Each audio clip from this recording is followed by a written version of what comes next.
Allegiance to the flag of the United United States of America, to the to republic. the republic for which it stands, one nation, under God, indivisible, with liberty and justice for all. All right, call to order and roll call.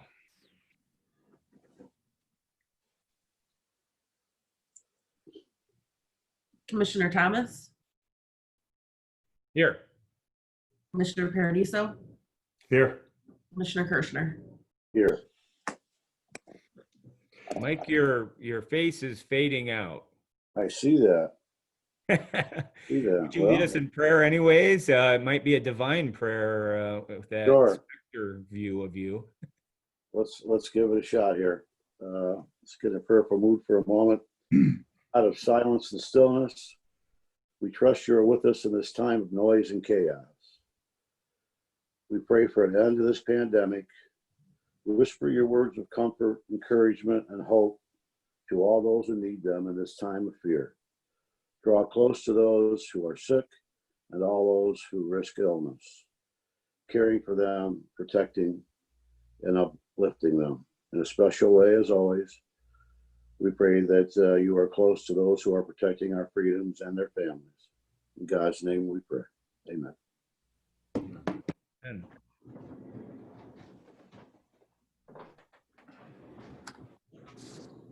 well, you're still not back, Mike, but Yeah, I don't know. I'm here though. I'm here. I'm not but the Mike, Your cameras, Mike is in his office, and that wasn't a prayer from above. That was actually Mike from his office. So I don't know what's going on there.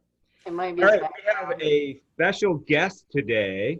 Our guest is Jacob Hooner. And Jacob is with the Secretary of State's office, Secretary of State Frank LaRose. And Jacob, if you will give us a little bit more detail about your job description and what you're here to talk to us about. Absolutely. Thank you, Commissioner. Thank you for having me. My name is Jacob Hooner. I'm the Northwest Ohio Regional Liaison to Ohio Secretary of State Frank LaRose. My job is to be the eyes, ears, face, and legs in 16 counties for the Secretary of State out in Northwest Ohio.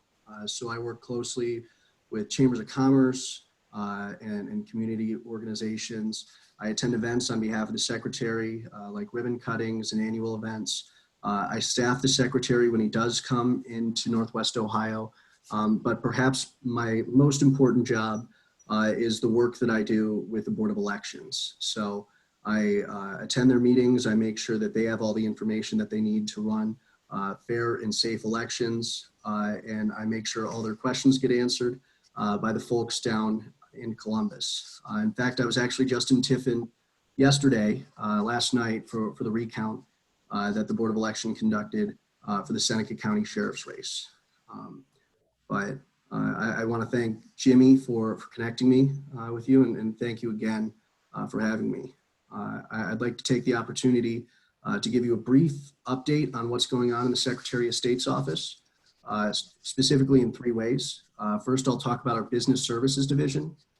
Second, I'll talk about our work with the Board of Elections and the ongoing support that we're providing them. And finally, I'll talk about our office's plan for the November election. But if you have any questions before we get started, any commissioners? The floor is yours. Wonderful. Thank you, sir. So we'll get started and we'll talk about our Business Services Division. Many Ohioans, if they know that we even have a Secretary of State's office, probably just think that we run elections, but we actually have a very vital role in conducting and authorizing businesses to start in Ohio. We're responsible for all business filings. If an entrepreneur wants to come to our state and do business, they have to come through our office first. As you all surely know, before COVID-19, our nation's economy was going gangbusters, and Ohio was no exception.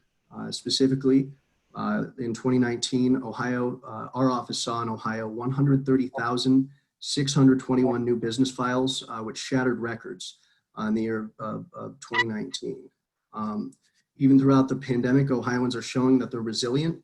And we just released in April, there were 11,447 businesses filed just in the month of April, and that's through COVID-19, which even broke the monthly average for 2019 of 10,885. An important program that we're looking to continue in an ongoing project is the Ohio Business Spotlight Program, where every month we take businesses from across the state and highlight them for various reasons.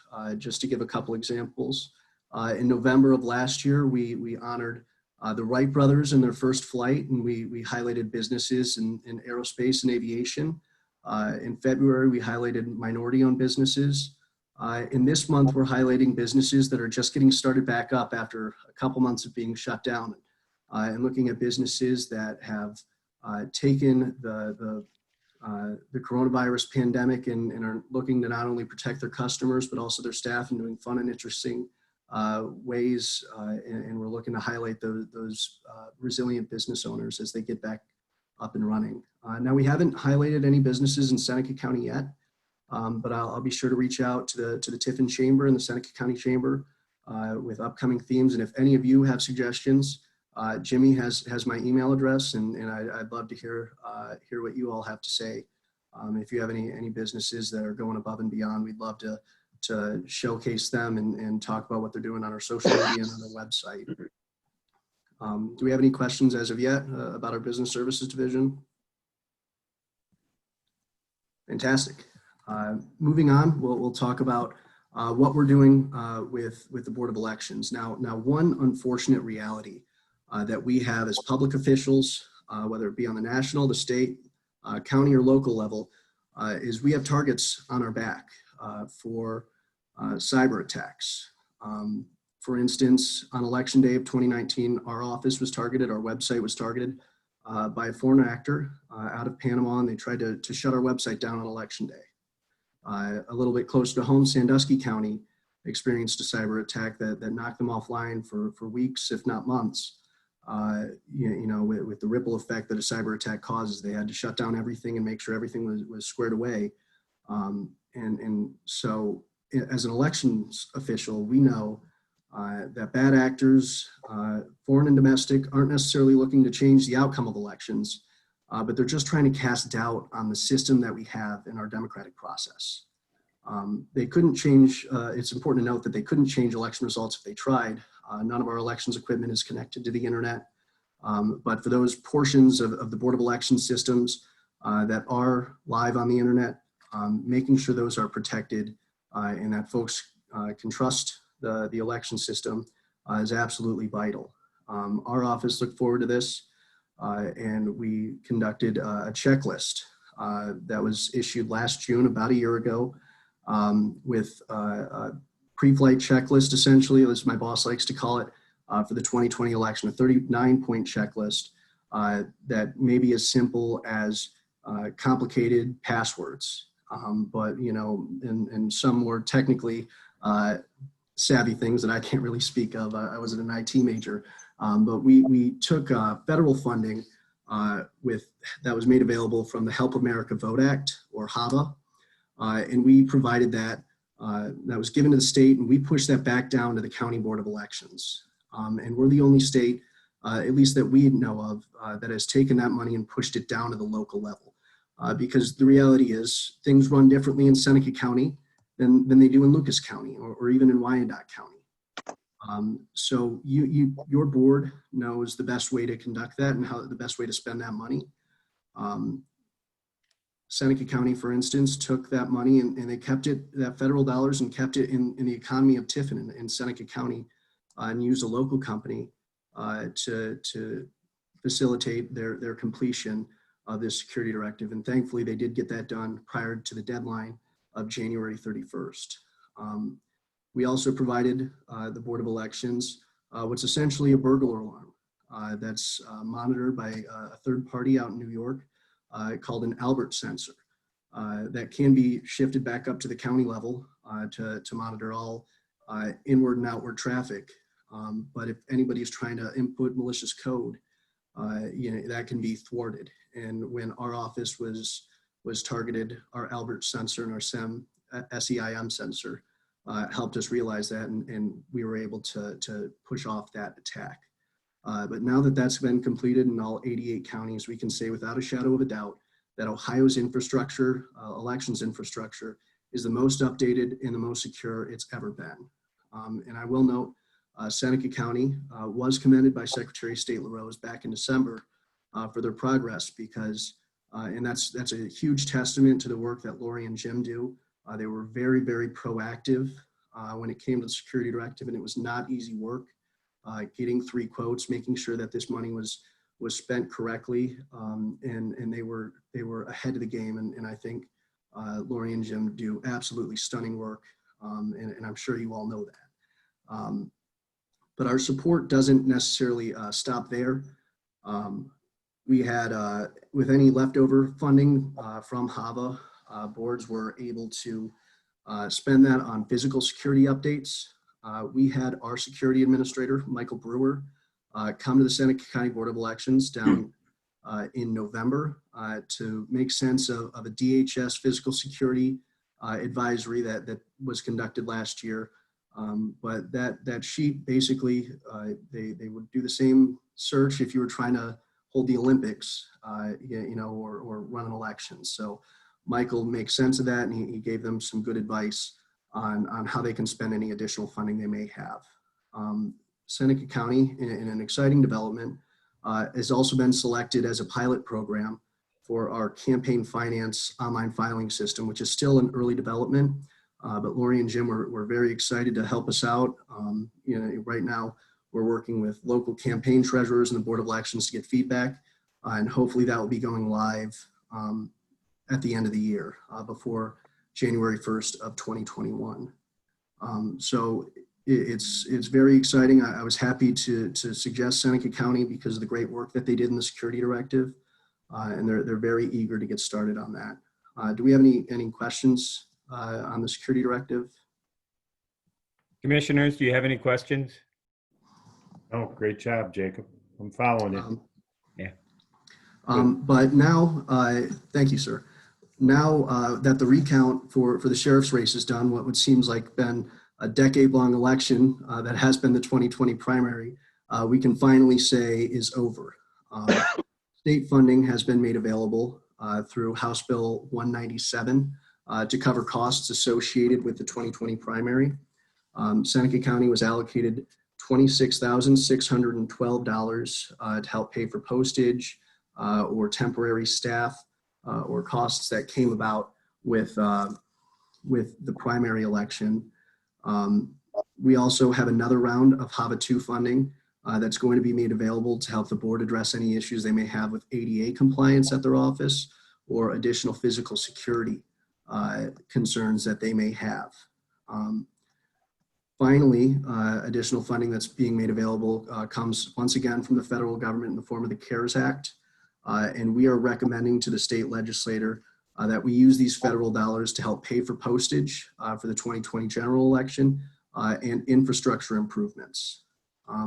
So those are very exciting developments, and our intent, as always, is once again, because we realize that we down in Columbus or out in the field, we at the Secretary of State's office aren't the ones that count the votes. It happens on the county level, and we are going to once again try to grant at least part of those dollars to the county to help facilitate their efforts in running free and fair elections. But the interesting part about the Board of Elections is it's a joint venture between not only the Secretary of State, but also the commissioners. And I know you have a great relationship with your Board of Elections, and your continued support for the BOE is crucial and appreciated. But looking forward, we can say how crazy the 2020 primary election was. I think given the circumstances of COVID and the delay in the primary, we ran a great election, and Seneca County is proof positive of that.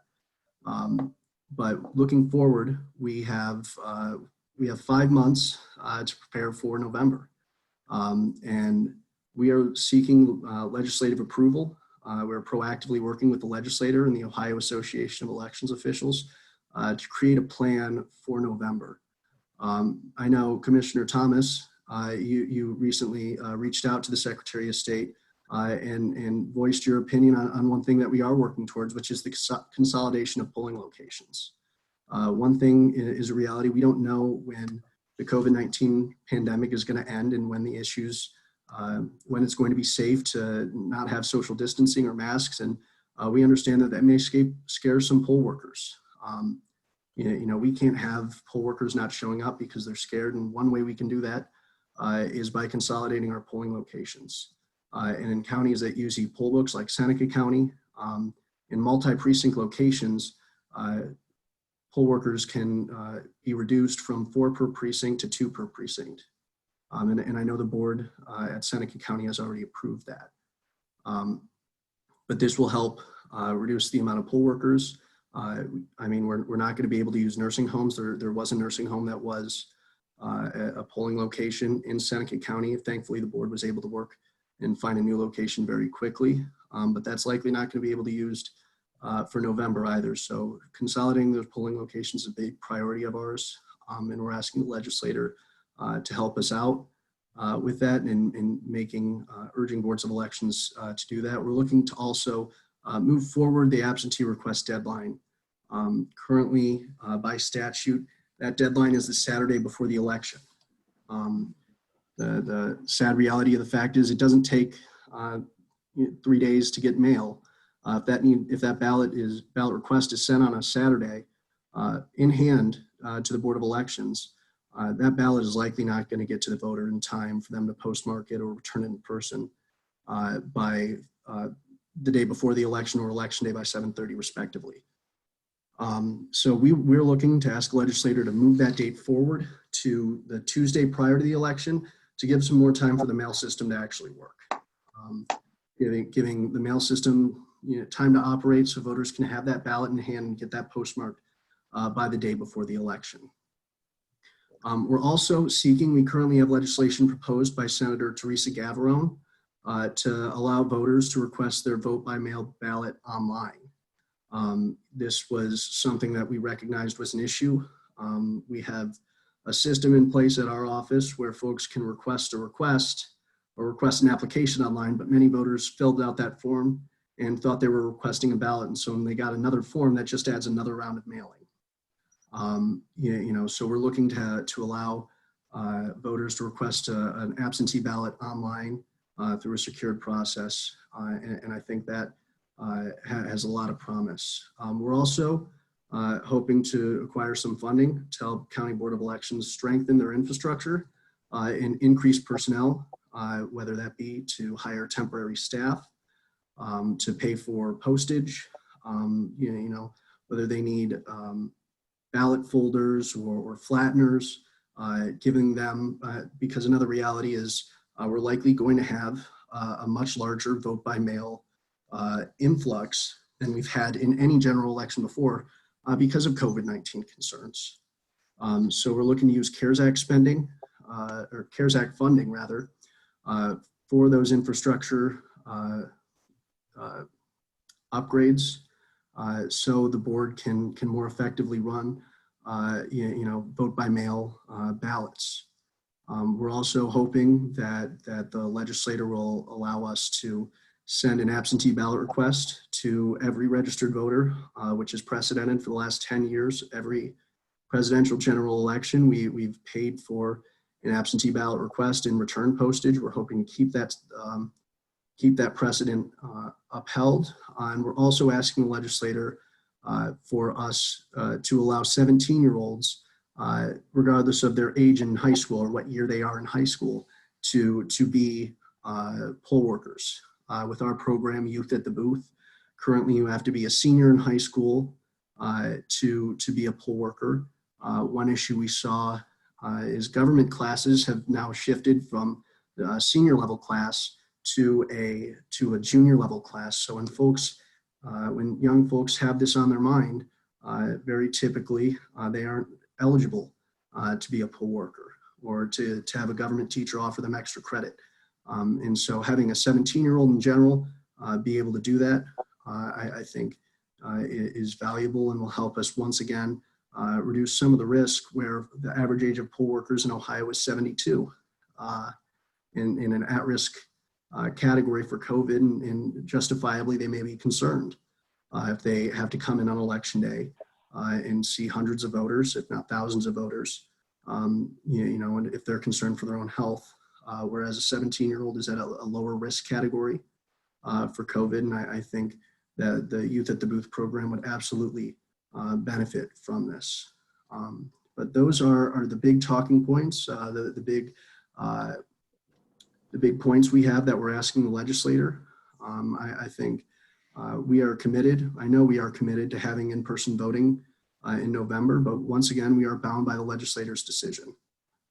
So we are actively working with members of the House and members of the Senate to make sure that we have a safe election for voters and a fair election for candidates come November. We'd like to see in-person voting, like I said, but we'll have to see, and I hope that the legislator will take into consideration our proposal. But that is all I had for you commissioners. If there are any questions, I'd love to answer them now. And if I can, I'll love to get back with you on them. Thank you, Jacob. Commissioner Kirschner, do you have a question? I do. I have a couple here. First of all, we're getting reimbursement. First of all, very firstly, both the Secretary of State and our Board of Elections were real proud of the fact that nobody made any headlines, right? We had a little bit of a glitch here, but that was really a moving target for everybody. And thank God it got pulled off. And I think everybody's satisfied with the results. So that's always know that that's in the rearview mirror. Mm-hmm. Secondly, Hey, Mike, I wasn't satisfied with the results. well, I can appreciate that, Shay. You talked about $26,000 coming back to Seneca County. $26,000 out of the pool. How much, Jacob? I know a total was allocated in House Bill 197 of $7 million, but that was to facilitate every county and that money and also a statewide posted postcard mailing to every registered voter. So I don't have the general what was left over after the mailing, but it was allocated based on population. But I can look into that for you, sir. Okay, I appreciate that, because 26,000 doesn't sound like a big piece of the pie when we're talking about $1 million for Seneca County. We're somewhere in the middle when it comes to population. And then you talked about ADA compliance and some CARES Act money. I understand the ADA part, but which part of the CARES Act are you talking about that could be some more reimbursement for the Board of Elections? So funding was made available to the states to spend at their leisure for local governments. We're asking the legislator to make that available to counties to help them reimburse for postage and looking forward to 2020. But I can look again for specifics on that for you, sir. Which pot of money? I can look into the specific funding. I can get back to you on that. Okay. There's been much national talk about everybody in the world getting an absentee ballot mailed to them. I know you spoke to that much. We're hoping to have in-person voting, but what is the Secretary's position on whether or not we would send an absentee ballot to everybody? Currently, our plan is just to send an absentee ballot request to every registered voter. There are some checks built in there, like a signature check on an absentee ballot request. Our office does not have any plans to send just an absentee ballot. We really don't even have the capacity to send a ballot from our office. If anything, that ballot would have to come from the Board of Elections, but our office does not plan and is not advocating for a ballot to just be sent to every voter without having to fill out a form at least. Well, it's scary to think also that poll workers at the age of 72, right? Because that's a smaller and smaller group of folks. I'm just glad that I finally am below the average age or something. It doesn't happen very often. So, all right. Well, anyways, nice job. Nice job. Jacob, Thanks, sir. I'd like to see the legislation that you guys are proposing and Mhm. where are you introducing that in the Senate with Senator Gavrone? Are all those amendments in that? I know currently the only legislation we have introduced is Senate Bill 191, and I can send that to Jimmy to provide for you, which would be allowing ballots to be requested online. But we're still in the early process of getting that legislation introduced. I'm not a member of our legislative team. I can find out where we're at as far as getting the rest of the portions that I spoke of introduced. Okay, yeah. So any legislation that comes up in regards to elections, if you can make that available to Jimmy, and Mike Ditto is on the line here as well. And, if it's something that we can agree on here, we're happy to help advocate for changes, especially as they improve the elections and our costs going forward. So Absolutely. Currently, I know I'm sorry. yeah, we're happy to participate. Currently, I know there are two pieces of legislation that have been introduced to address the 2020 election, the general election, that is. I can send those to Jimmy now, and once our bill goes and gets introduced, I can send that to Jimmy as well. Okay. And as somebody who lived through the painful primary of 2020, I can say that, I was very proud of our Board of Elections, volunteers, poll workers, all did a heroic job to make this election come off. So I appreciate the support that the Secretary of State gave. And I know that the Secretary was in an uncomfortable position on this as this primary election unfolded, and nobody was more disappointed than myself that it didn't happen. But the other part of that is, we did see really good participation from a mail-in standpoint. Mhm. It hit what I expected there to be as far as voter turnout. And, I'm not aware of any ballots that were falsified or altered. I mean, there were mail problems, and we were aware of those, and you discussed those. So, I would encourage the Secretary of State to push back, whether it's the White House or whoever who's trying to undermine the value of mail-in ballots, because if people don't feel comfortable going to the polls, they have a viable alternative by doing a mail-in ballot. And, I talked to a number of people who really enjoy that because they can sit at their kitchen table and do their due diligence and mail it back in, and it's not the pressure of the ballot box. So, if I had a message for you to take back to the Secretary, is he needs to push back on when people are trying to undermine the validity of mail-in ballots.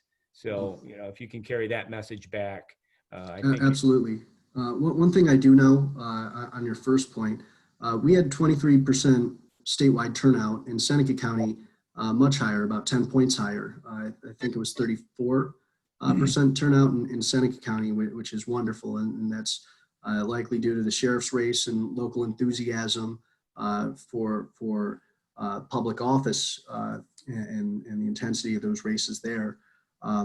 When criticism is made about absentee voting systems or all vote by mail, thank you, Jimmy, 35.8. But when criticisms are made about all mail-in voting systems, I'm sure that the president isn't referring to the tried and true system that we have in Ohio. And I know on some media outlets, they've tried to use Ohio's system. When the governor goes on, they try to use that as a cudgel against the president. But I think when talking about an all mail-in system, Ohio has proven that we have a safe and secure system with an exception of the few issues we did see with the Postal Service. For instance, we don't allow ballot harvesting in Ohio.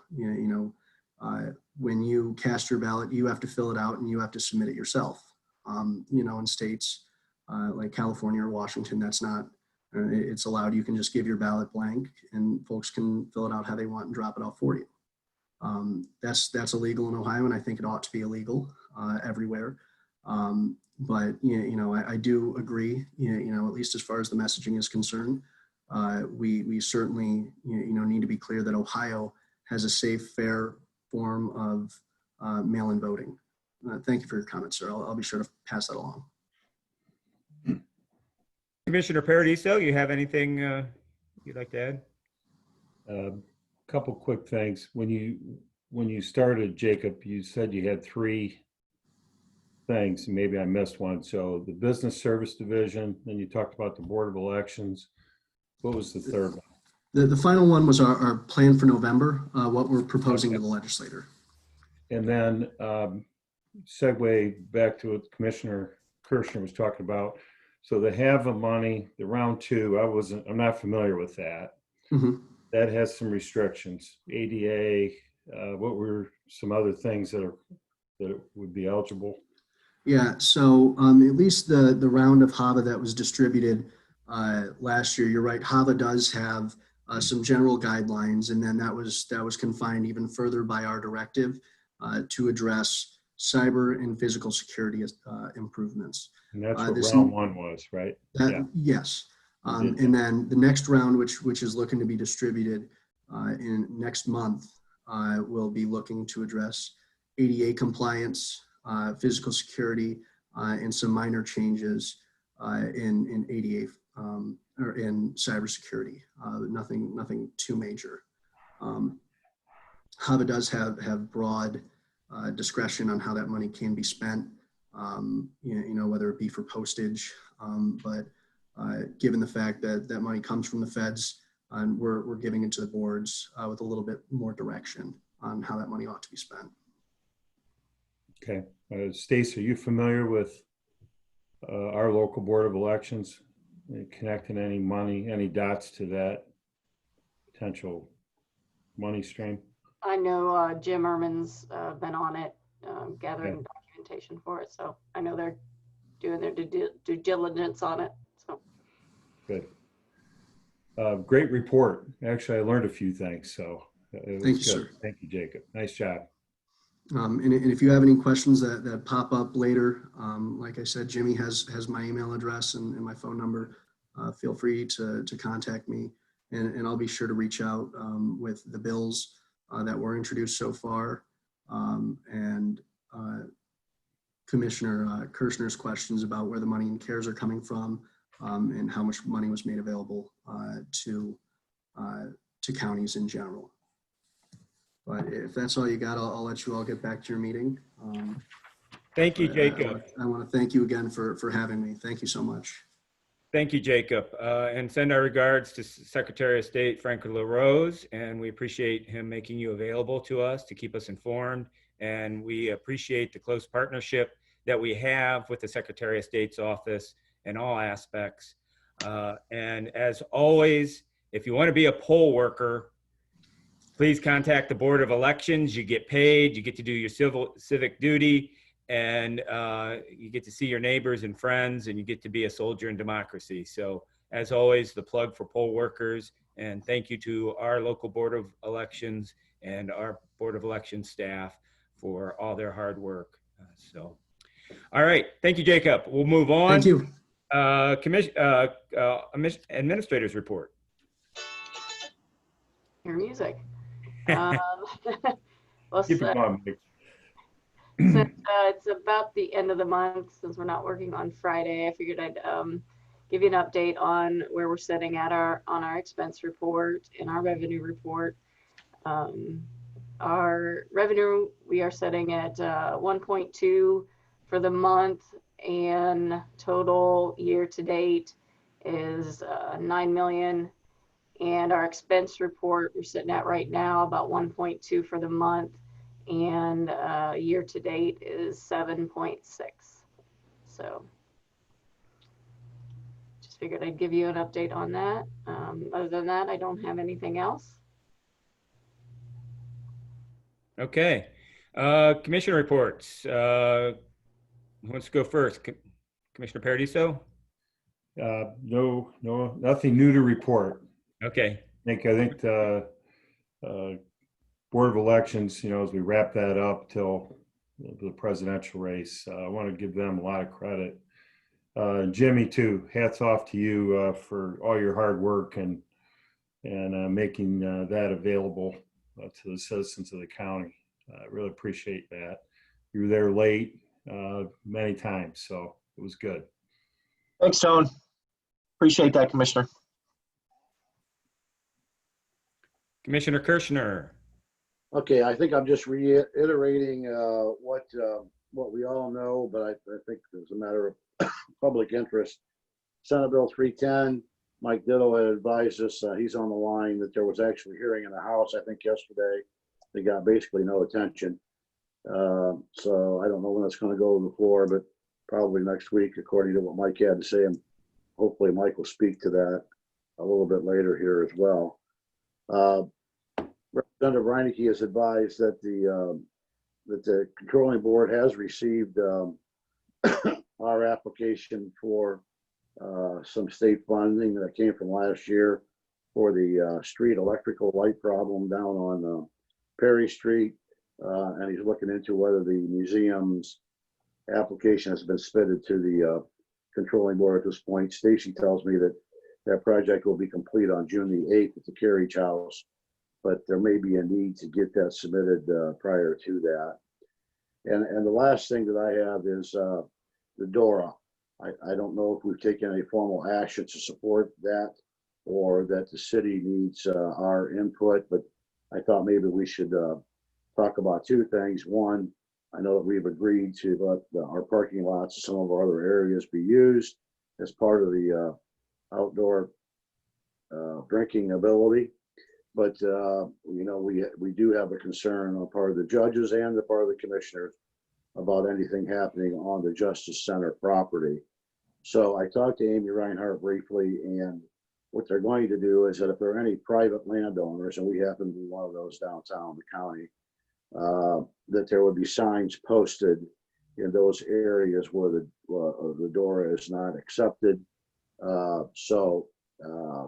We ought to come up with some signs for the Justice Center lawn. And again, I don't know if we need to take any formal action in support of the DORA for the city. Maybe we have, but if we haven't, we should. That's it. Okay, we can bring that up in new business and make sure we get a letter sent over in that regard. Thanks, Mike. Yep. Yeah, so I don't have anything for us today. So we'll move on to old business. Seeing none, we'll go to new business. And our resident motorcycle owner, Commissioner Paradiso, has a proclamation today, an important topic. Hey, Jimmy, I need a little background music. Get a Harley sign going there, or so, little noise. But yes, we have a proclamation, Motorcycle Awareness Month.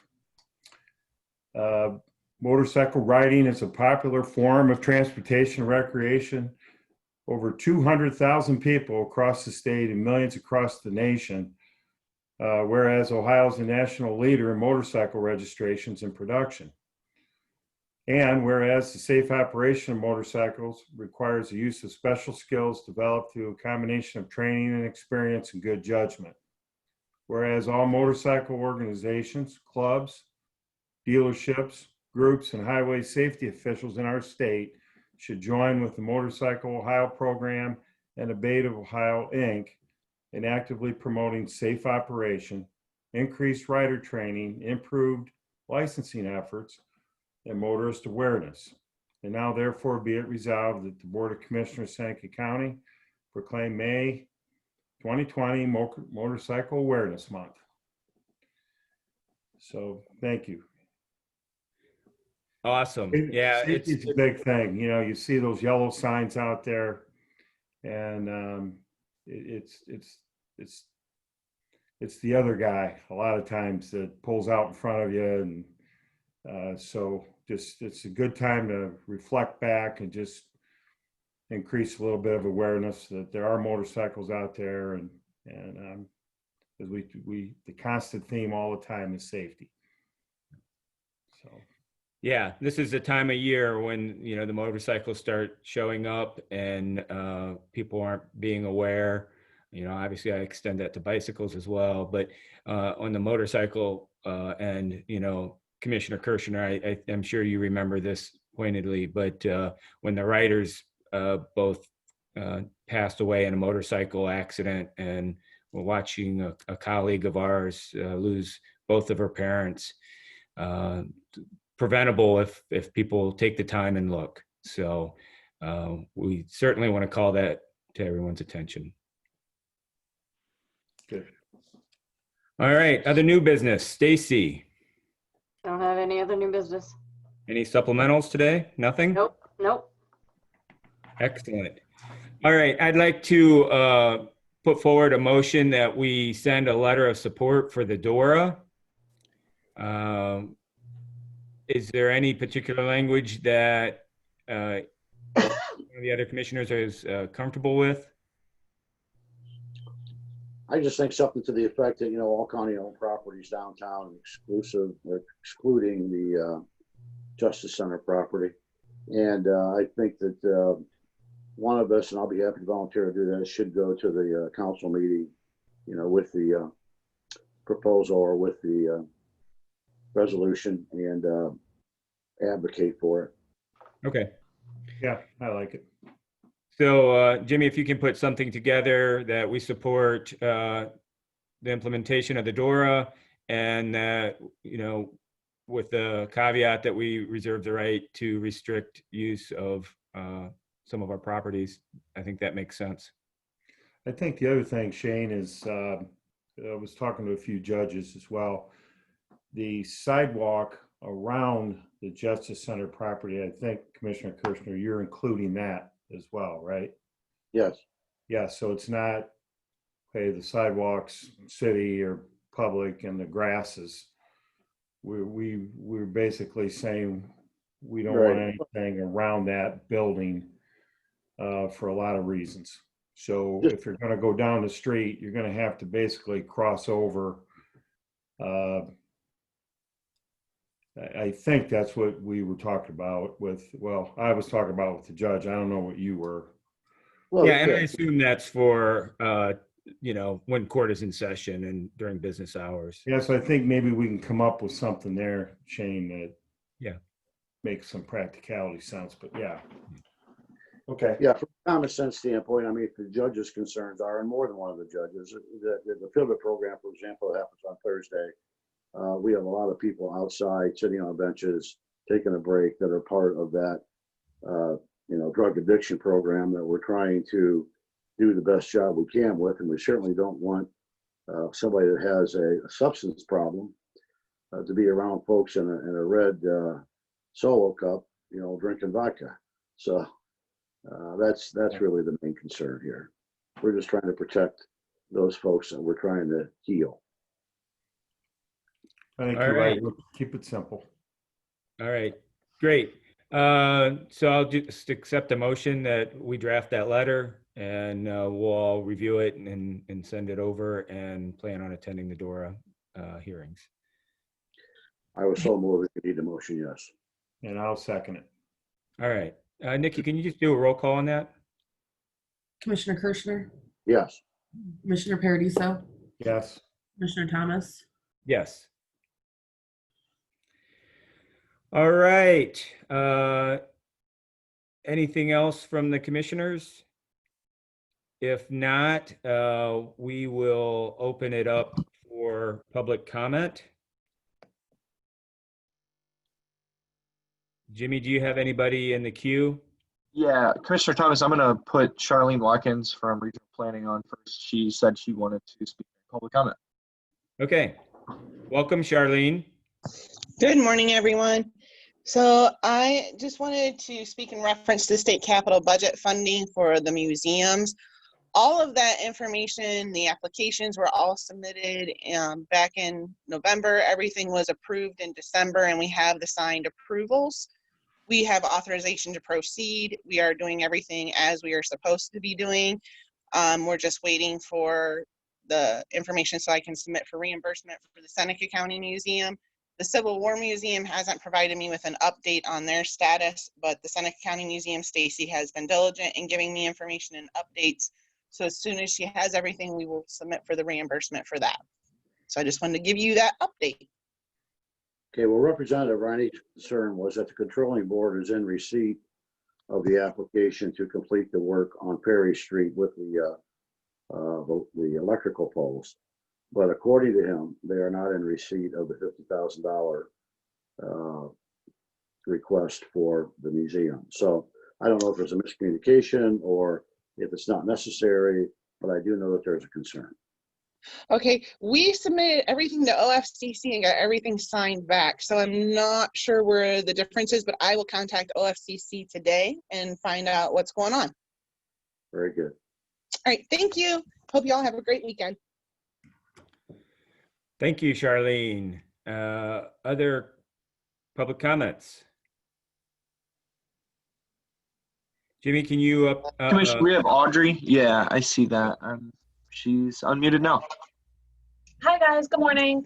Nothing really new from TSEP. Just wanted to again invite all businesses to our meetings every Wednesday morning at 10 a.m. to get questions answered. We've had some great representation from different officials from the health department, from the treasurer's office, the lieutenant governor's office. They're good meetings where we get questions answered and we get good feedback from businesses. So again, just please join us for those meetings. We are continuing to reach out to all, every business that we can, or any businesses that come to us to work on them with anything that they might need related to the virus or anything else. And go ahead and make sure you're going to our website if you're looking for any resources for businesses or, updates on compliance for businesses from the Responsible Restart Ohio, anything like that. So again, just some reminders, nothing really new from us. And I just want to see if any of you have any questions for TSEP today. No, thank you. Thank you for joining. Oh, yes. And don't forget to join the farmers market this weekend, which will be a regular market, open air.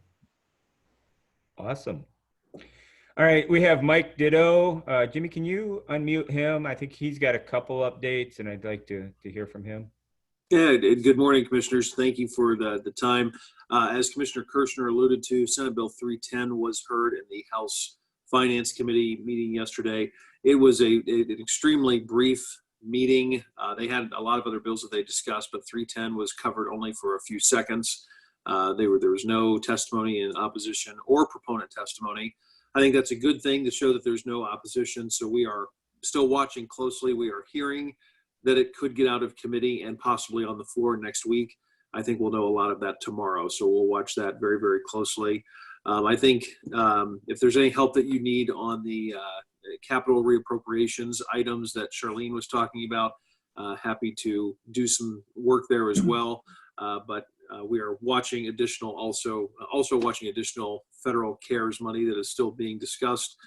We have a call with Congressman Jordan's office and Congressman Balderson's office tomorrow to discuss what is pending there as well. So if there's anything else we can help you with, we're glad to do it. Good. I have a question. Shane, maybe you can help me on this one. There was special money, Stacy, for the corrections. Not CARES, not anything, but we were in the process of maybe getting some money to upgrade the jail out there, right? Is that just on hold with all the other state funding, or was that? My mind was thinking that was a separate federal kind of a stream of money. Any Tony, update at on some that? point, yeah, CCAO is advocating for increased expenditures for jail facilities. This is And state that was level? going- Yeah. Okay, this would be state funding? That was state funding, and that was going to be rolled into the capital budget. And I think there was probably some interest in that in the legislature in February or January. And then, the world changed. And so I'm not sure that same capital bill is got the same traction that it Okay, did. so what I'm referring to is what you're describing. It's the same thing, right? Yes. I think that was early in the year. Okay, thank you. But the facts still hold true in that Seneca County has housed prisoners, both from out of county and some ICE prisoners, and that there had been some plans for our facility to be expanded relatively cost efficiently, because some cells could be added much easier than in other community jails. So even though that funding is probably in the distant future at this point, the facts remain that our situation is one that would be, I think, one of the first able to get that funding because of our experience with holding ICE prisoners, out of county prisoners, and also the ability to convert our current facility into expanded number of beds cost efficiently. Well, you speak like a seasoned commissioner. That was well done. That's scary. Yeah. So, but Mike Ditto, you're locked in on that as well, right? Correct. And the Okay. capital bill, which included potentially some of those dollars that you're talking about, is on hold for the moment because, as Commissioner Right. Thomas said, the world has changed. I still think, according to both folks in the House and the Senate, there is still hope for a capital bill this year. But I think that they're going to take the summer to reassess the finances of the state and see how much money is going to be able to be allotted by the time we get to probably around the holidays during lame duck. Okay. Thank you. You bet. That's all I have.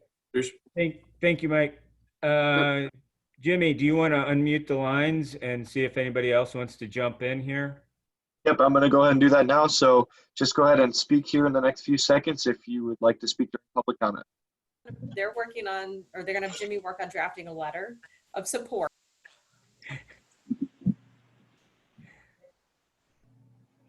Hi, Roger. Got anything to add? No, I don't. We're just, we're doing survey work, finishing that up on the wind project. And we may see people out and about, but they're going to go to the Emerson next. Got it. Thanks for joining us. I see Ben Nutter's on. Ben, you have anything to get us on? No, Commissioner, thanks for asking. Hope everyone is well. We're moving right along out here, keeping everything going. So I'll be happy to answer any questions. All right. No questions on my part. Doesn't look like we have anything else, so we'll go ahead and adjourn for the day. Thank you. Thank you, everyone, for joining. Stay safe, everyone.